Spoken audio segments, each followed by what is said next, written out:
ವೀಕ್ಷಕರೇ ನಮಸ್ಕಾರ.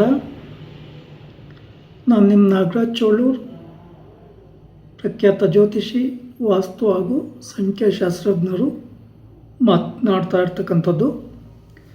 ವೀಕ್ಷಕರೇ, ನೀವೊಂದು ಮನೆ ಕಟ್ತಕ್ಕಂಥ ಒಂದು ಸಂದರ್ಭಗಳಲ್ಲಿ ಸಾಧ್ಯವಾದಷ್ಟು ಮೊದಲಿಗೆ ನೀವೆಲ್ಲಿ ಮನೆ ಕಟ್ಟಬೇಕು ಅಂತಿರ್ತೀರೋ ಆ ಸ್ಥಳವನ್ನು ಪೂರ್ಣವಾಗಿ ಕ್ಲೀನ್ ಮಾಡಿಕೊಂಡು ಸಮತಟ್ಟು ಮಾಡ್ಕೊತಕ್ಕಂಥದ್ದು ಬಹಳ ಒಳ್ಳೆಯದು.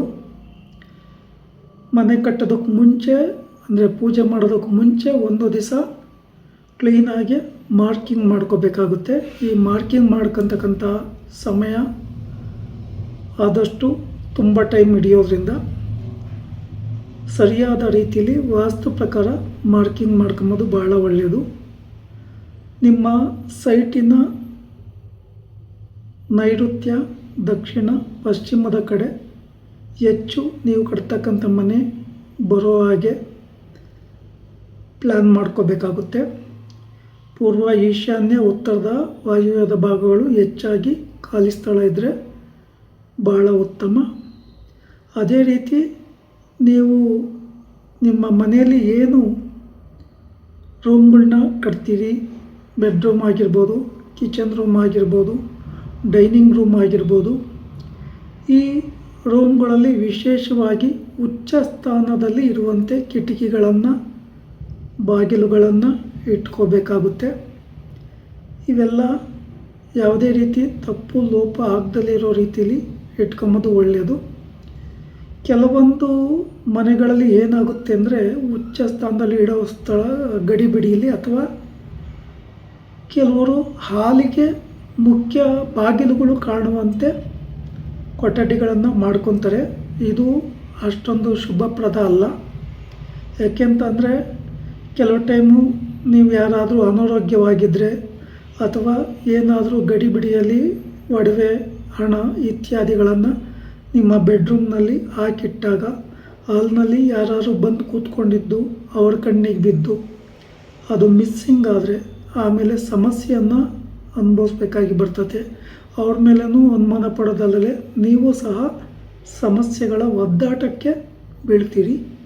ಈ ಕಾರಣದಿಂದ ಬೆಡ್ರೂಮ್ಗಳು ಕಾಣದಲೇ ಇರೋ ರೀತಿಯಲ್ಲಿ ನಿಮ್ಮ ಕೊಠಡಿಗಳಲ್ಲಿ ಬಾಗಿಲುಗಳನ್ನು ಇಟ್ಕೋಬೇಕಾಗುತ್ತೆ. ಹಾಗೆ ಟಾಯ್ಲೆಟ್ ರೂಮ್ ಮಾಡಬೇಕಾದಾಗಲೂ ಅಷ್ಟೇ ಉಚ್ಚ ಸ್ಥಾನದಲ್ಲಿ ಅದಕ್ಕೂ ಬಾಗಿಲು ಇಟ್ಕೋಬೇಕಾಗುತ್ತೆ.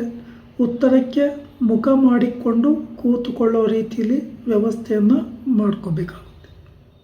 ಇಲ್ಲಿ ನಿಮ್ಮ ಮನೆಗೆ ವಿಶೇಷವಾಗಿ ಕಿಟಕಿ ಆಗಲಿ, ಬಾಗಿಲುಗಳಾಗಲಿ, ಕಂಬಗಳಾಗಲಿ, ಮೆಟ್ಟಿಲುಗಳಾಗಲಿ ಆದಷ್ಟು ಸಮಸಂಖ್ಯೆಯಲ್ಲಿ ಇದ್ದಷ್ಟು ಭಾಳ ಉತ್ತಮ.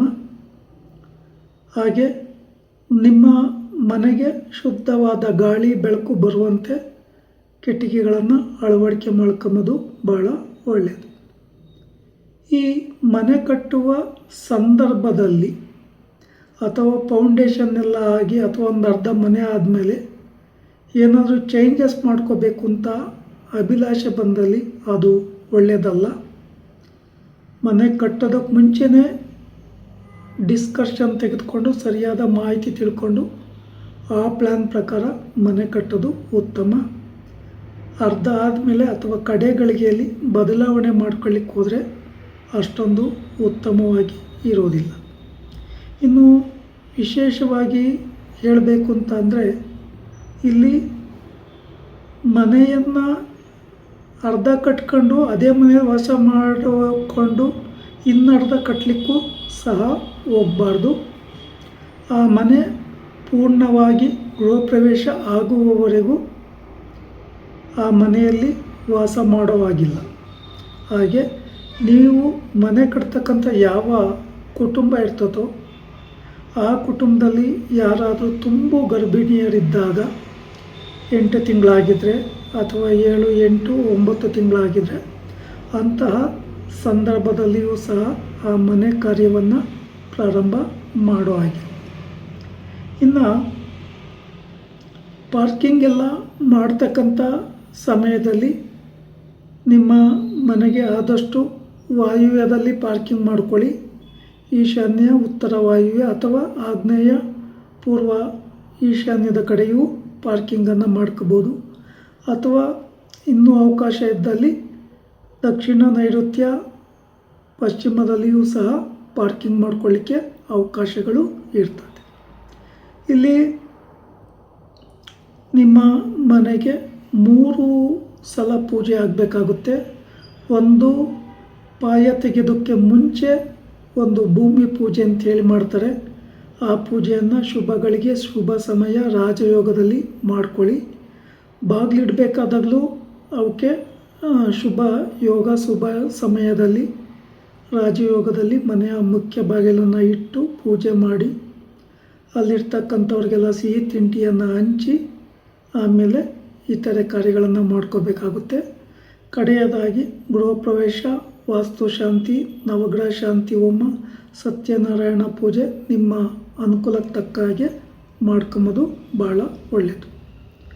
ವೀಕ್ಷಕರೇ, ಈ ವಿಡಿಯೋ ಇಷ್ಟ ಆಯಿತು ಅಂದರೆ ಲೈಕ್ ಮಾಡಿ, ಶೇರ್ ಮಾಡಿ, ಫಾಲೋ ಮಾಡಿ, ಆ ಲೈಕನ್ ಒತ್ತಿ, ಬೆಲ್ ಐಕನ್ ಒತ್ತಿ.